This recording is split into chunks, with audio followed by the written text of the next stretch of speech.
Hello साथियों, सभी साथियों को नमस्कार। सब साथियों को नमस्कार। मरु जी के चैनल पर आज हम बात करेंगे राजस्थान अध्ययन की जो माध्यमिक शिक्षा बोर्ड की जो पुस्तकें चलती हैं, जैसे कक्षा 10 के अंदर राजस्थान का इतिहास एवं संस्कृति। क्योंकि राजस्थान के अधिकांश जो एग्ज़ाम होते हैं उसके अंदर हम जितने भी गाइड्स पढ़ते हैं उसके अंदर अनावश्यक चीज़ें भी दी हुई होती हैं।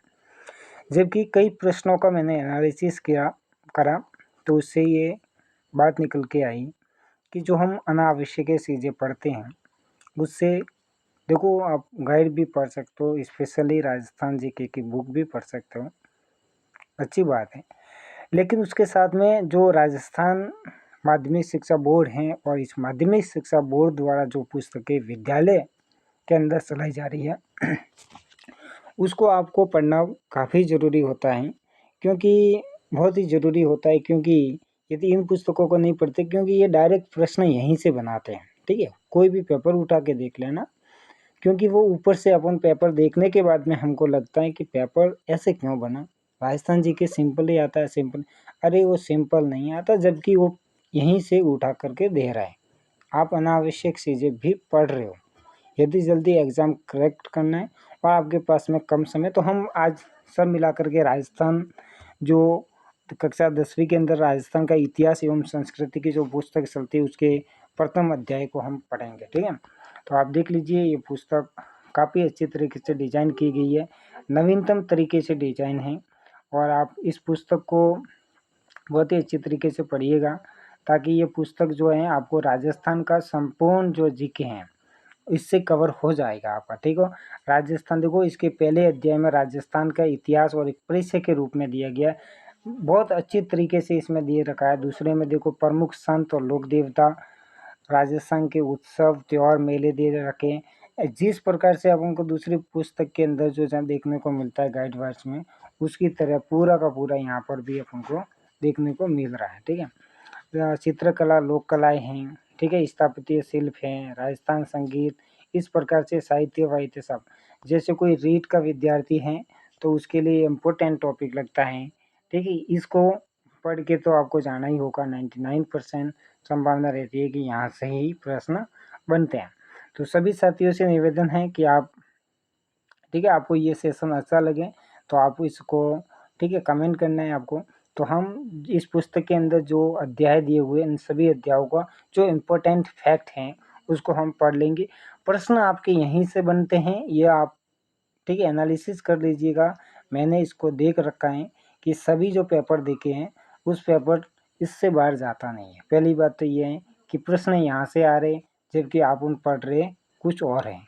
क्योंकि ऑलरेडी, ठीक है, अपना विभाग द्वारा जब पुस्तक चलाई जा रही है तो पुस्तक वहीं से आएगी जो विद्यालय के अंदर आपकी चल रही है पुस्तक है। ठीक है, तो हम पहला अध्याय आज देखेंगे, राजस्थान का परिचय वाला।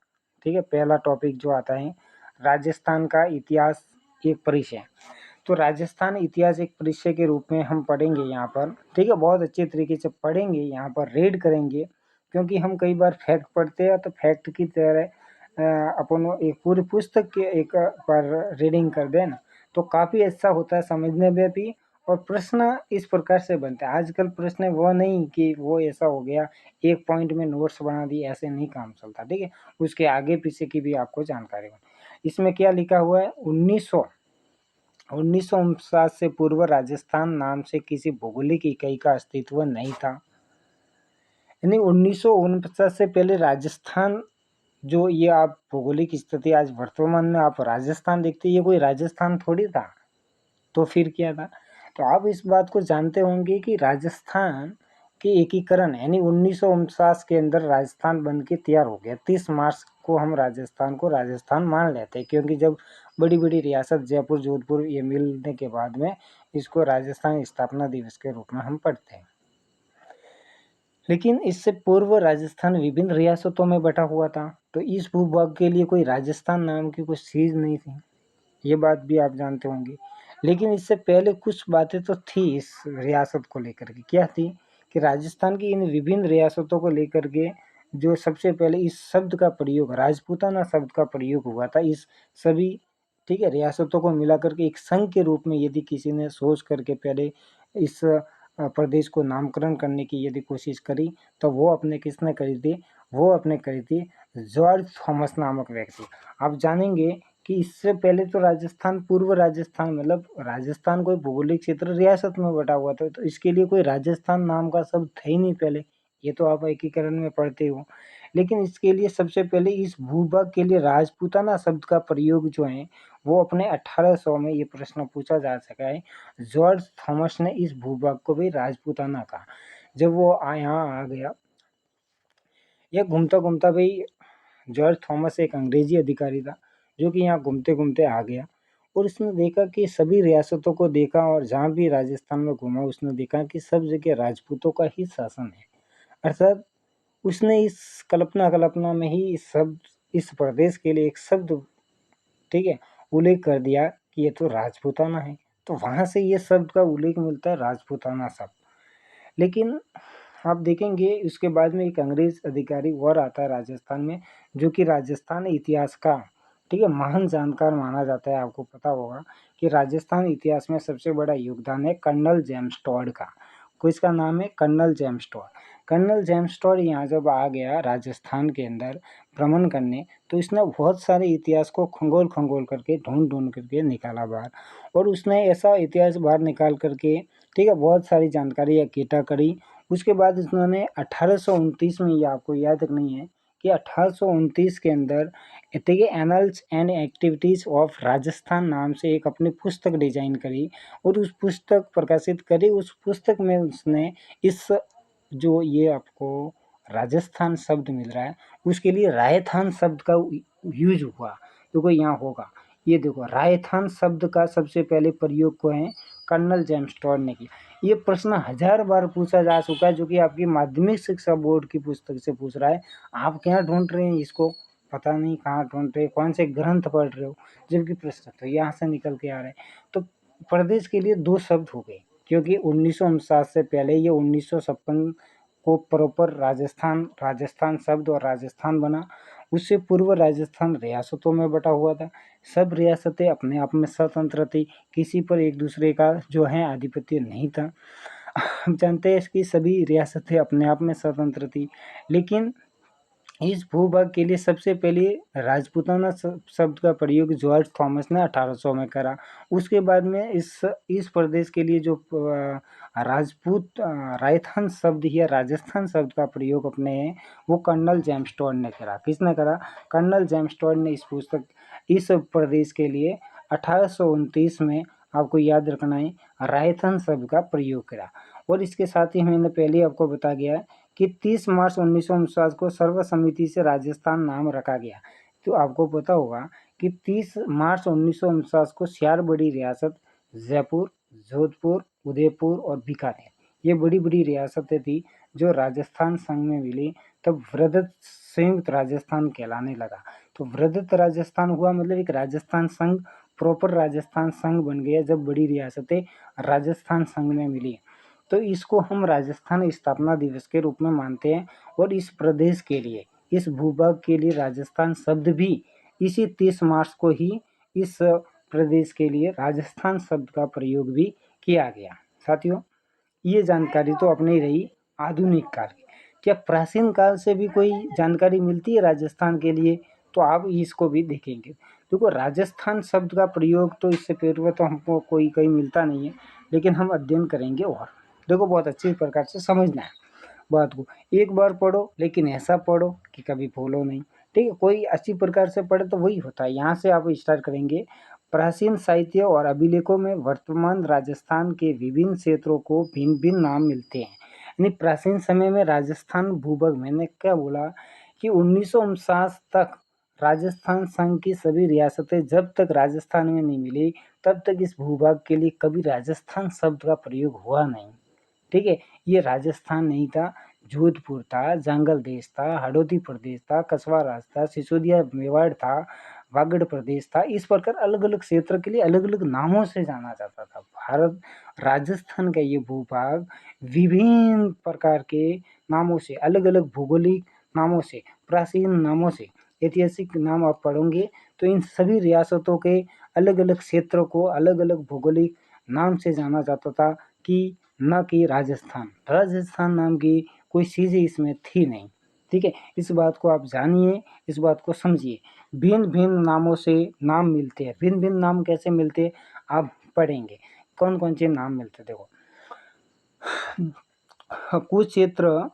कुछ क्षेत्र उनकी भौगोलिक विशेषता के आधार पर, और कुछ क्षेत्र, ठीक है, वहाँ पर बसी जातियों के नाम पर। यानी राजस्थान का ये विभिन्न क्षेत्र, पहली बात तो अलग अलग रियासतों के अधीन अलग अलग राजपूत राजवंशों या अलग अलग राजवंशों के अधीन, ठीक है, शासित रहा है। ठीक है, ये बात तो आपको पता होगी। दूसरी बात है, राजस्थान के इस विभिन्न भौगोलिक जो क्षेत्र हैं, इस विभिन्न भौगोलिक क्षेत्र के लिए अलग अलग नाम का प्रयोग होता था। अलग अलग नाम का प्रयोग किस आधार पर होता था, उसकी भौगोलिक विशेषता के आधार पर भी होता थी। वहाँ अलग प्रकार की जाति निवास करते, जैसे मेवात, आप जानते हैं कि मेवात जो हैं अलवर भरतपुर वाले क्षेत्रों को कहते हैं, तो मेव जातियों का निवास था, इसलिए हमने मेव कर दिया। तो इस प्रकार से अलग अलग नामों से, जैसे शेखावाटी क्षेत्र, तो ये तो आधुनिक प्राचीन समय का नहीं है भाई।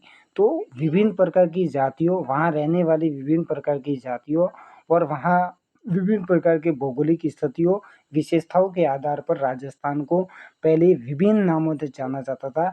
साथियों, आप मानो नहीं मानो, लेकिन इस पुस्तक से आपको प्रश्न कभी बाहर नहीं जाएगा यदि इसको समझ लिया, क्योंकि ये प्रश्न कई बार बन चुके हैं। यहाँ जो अभी ये 2 लाइन में प्रश्न आएंगे ना, यहाँ से बड़ी बड़ी परीक्षाओं में प्रश्न बन चुके हैं साथियों। यदि आप इस चीज़ को समझते हैं तो आप समझ सकेंगे, अन्यथा कभी समझ नहीं पाओगे। ठीक है,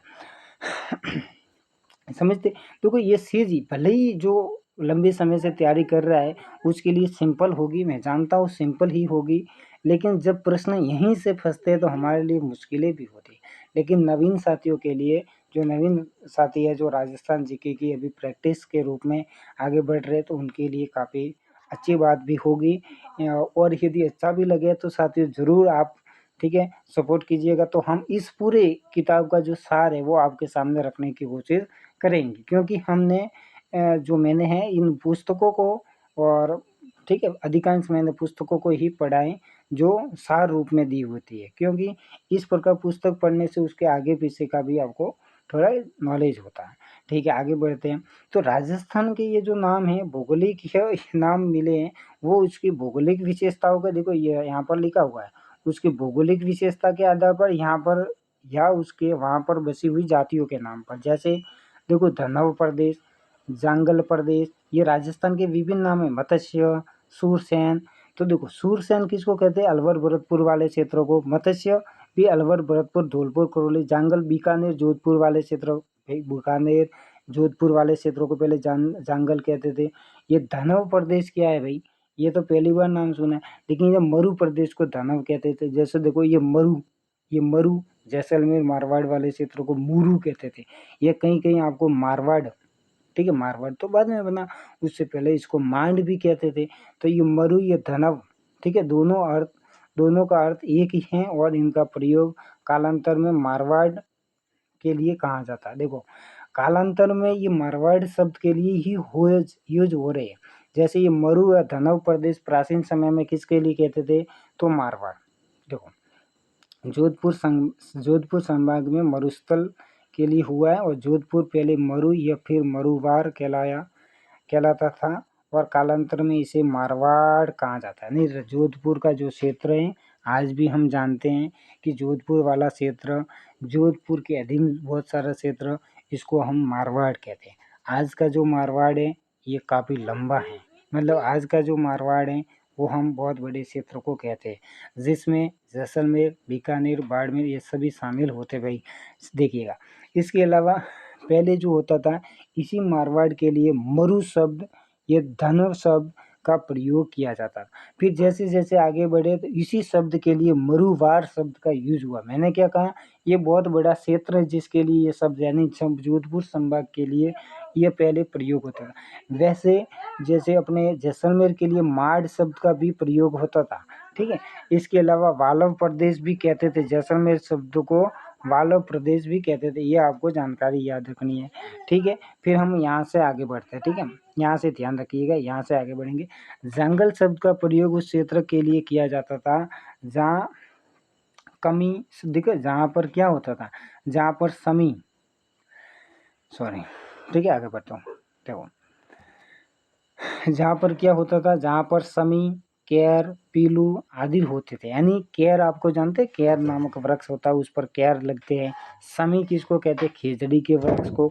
जहाँ इस प्रकार की वनस्पतियाँ जो मिलती थी उसके लिए इस शब्द का प्रयोग होता था, ऐसा माना जाता है, ठीक है। बीकानेर, नागौर और आसपास का क्षेत्र जंगल प्रदेश कहलाता था। प्राचीन काल में अपना जो नागौर और बीकानेर वाला क्षेत्र जो मैंने कहा, और अपना जोधपुर भी आप इसके उत्तर पूर्वी, ठीक है, उत्तर पश्चिमी जोधपुर भी इसमें शामिल कर सकते हो, जिसे हम जंगल प्रदेश कहते थे।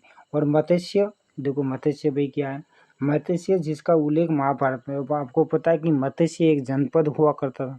मत्स्य एक जनपद हुआ करता था जिसका उल्लेख महाभारत में एक राज्य के रूप में मिलता है। और जयपुर, अलवर, भरतपुर वाले क्षेत्रों को हम क्या कहते हैं, मत्स्य।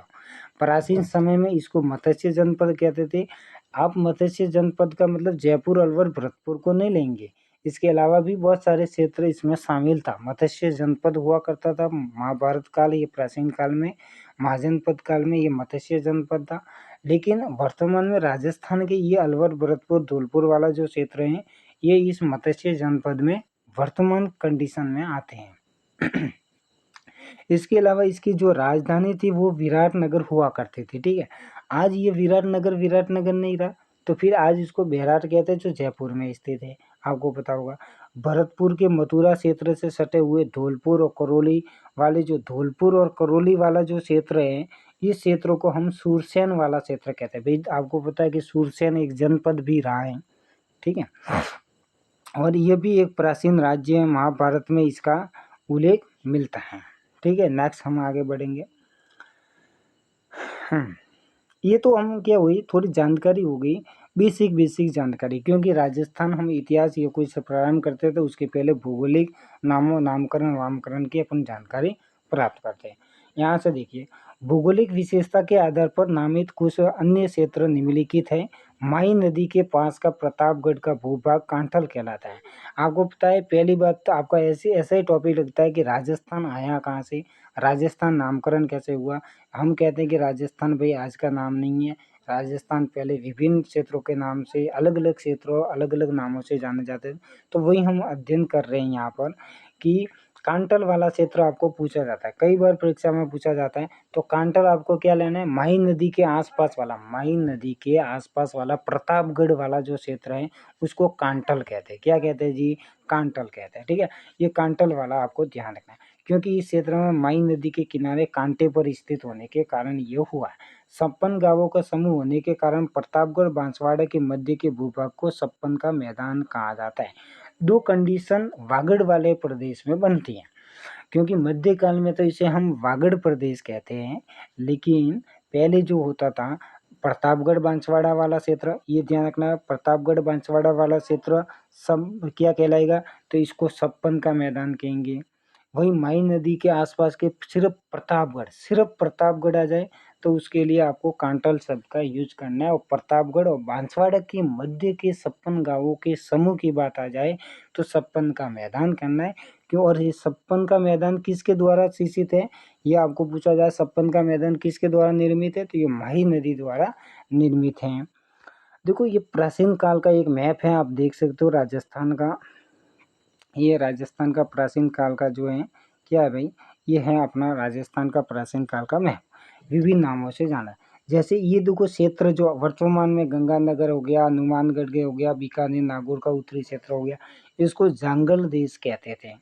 ये देखो जैसलमेर वाला क्षेत्र मांड है। ये देखो ये क्या कहलाता था, मारवाड़, वर्तमान में इसे हम मारवाड़ कहते हैं, ठीक है। इसको धव कहते थे, अभी हमने पढ़ा। और ये मरु प्रदेश, ठीक है, मरु यानी बाड़मेर सभी आ गया।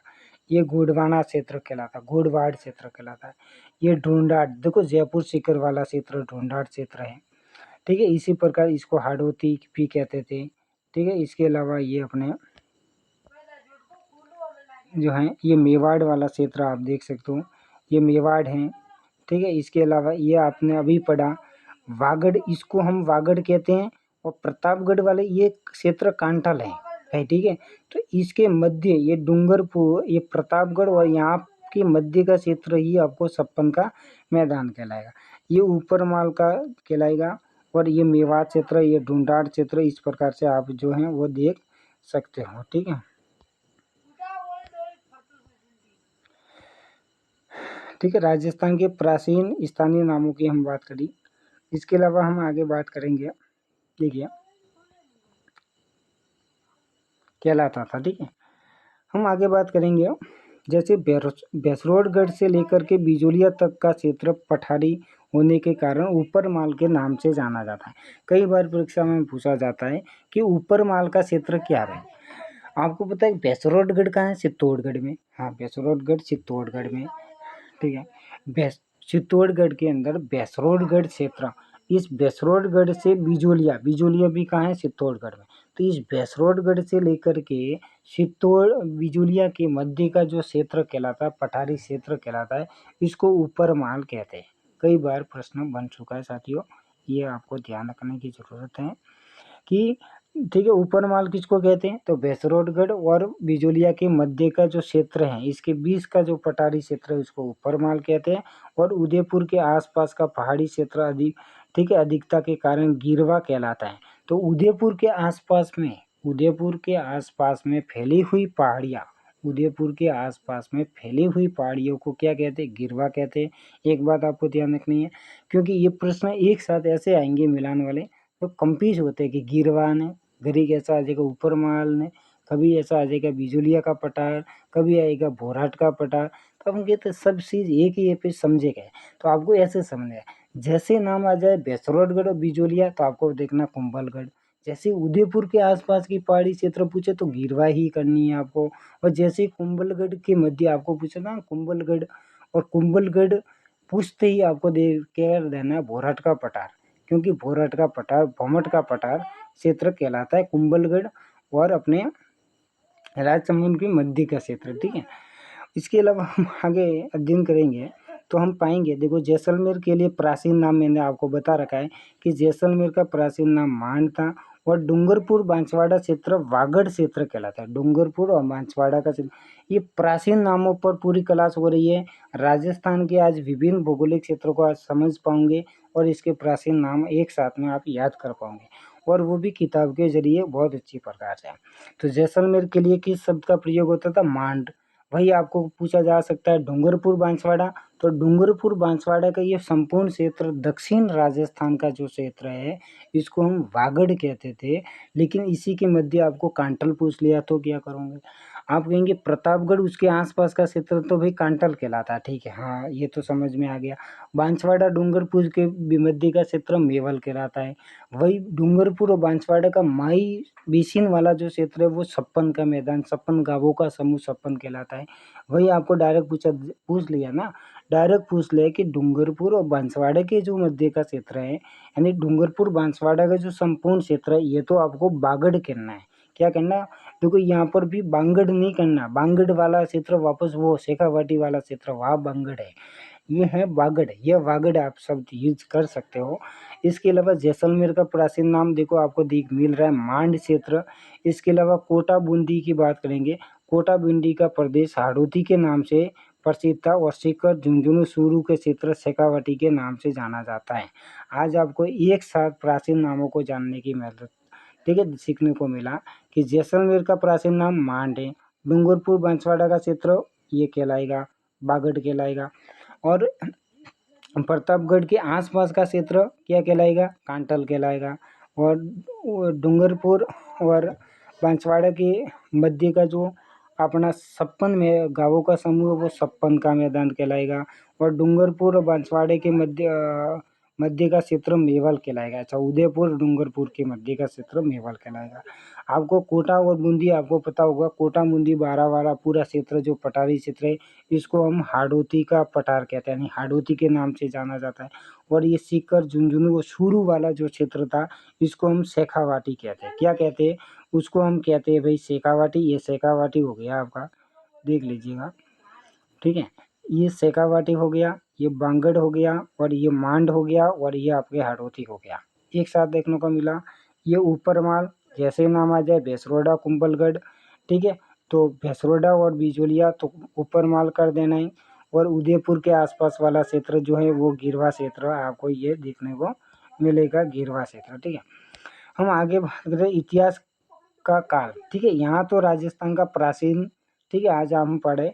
फिर यहाँ से अपने राजस्थान इतिहास का काल विभाजन की बात आएंगी, ये अगले वीडियो में हम पढ़ेंगे, क्योंकि इतिहास का काल विभाजन हम करेंगे तो इतिहास को प्राक ऐतिहासिक, ठीक है, आद्य ऐतिहासिक, ऐतिहासिक रूप में बांट करके राजस्थान में कहाँ कहाँ पर प्राक ऐतिहासिक साक्ष्य मिलते हैं, कहाँ से क्या प्रमाण मिलते हैं, क्या राजस्थान का काल रहा है क्या, इस प्रकार से हम पढ़ते पढ़ते प्राचीन इतिहास की ओर बढ़ेंगे, जिसमें राजस्थान के कौन कौन क्षेत्र मान जनपद में आते थे, उसके बाद राजस्थान की कौन कौन सी सभ्यता, बहुत अच्छी तरीके से पढ़ा जाएगा। साथियों, आज हमने क्या सीखा, राजस्थान शब्द के लिए प्रयास किया, इतिहास के अंदर राजस्थान शब्द का प्रयोग के लिए हमने आज बहुत अच्छे तरीके से पढ़ा।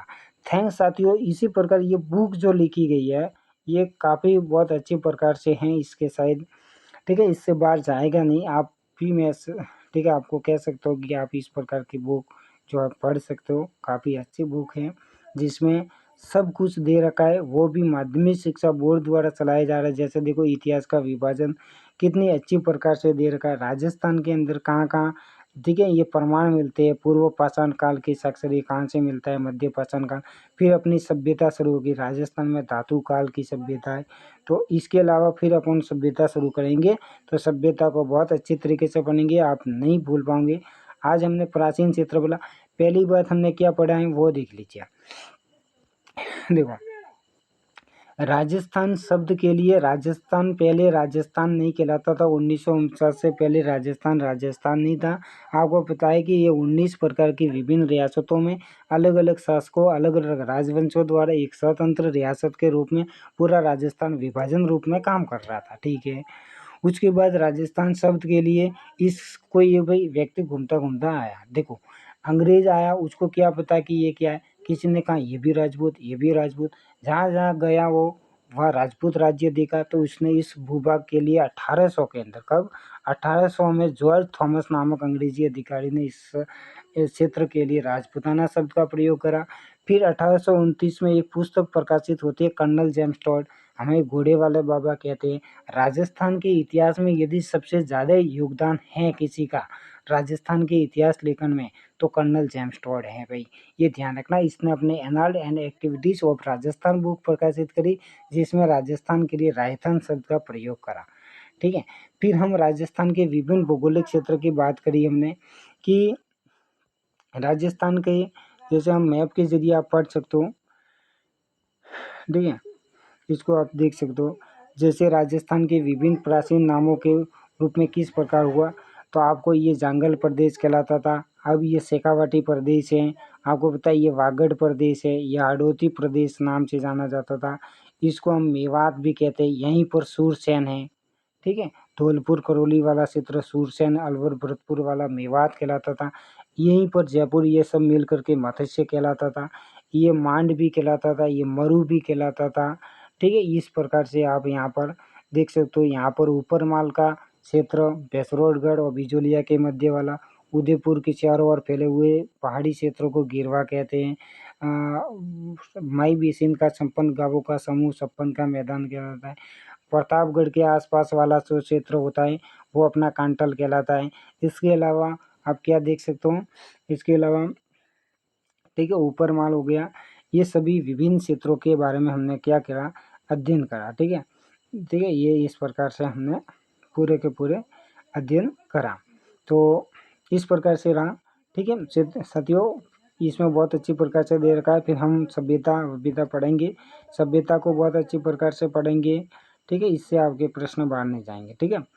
और आज के लिए इतना ही, धन्यवाद। अच्छा लगे तो भाई ज़रूर चैनल को सब्सक्राइब करना आपको, ठीक है। ये पुस्तक है तो टाइम भी लगेगा, लेकिन इस पुस्तक के जरिए काफ़ी कुछ पढ़ाया जा रहा है, काफ़ी कुछ आने वाला है, ठीक है। थैंक्स, ठीक है, चैनल को ज़रूर सब्सक्राइब करना भाई, ठीक है, ओके।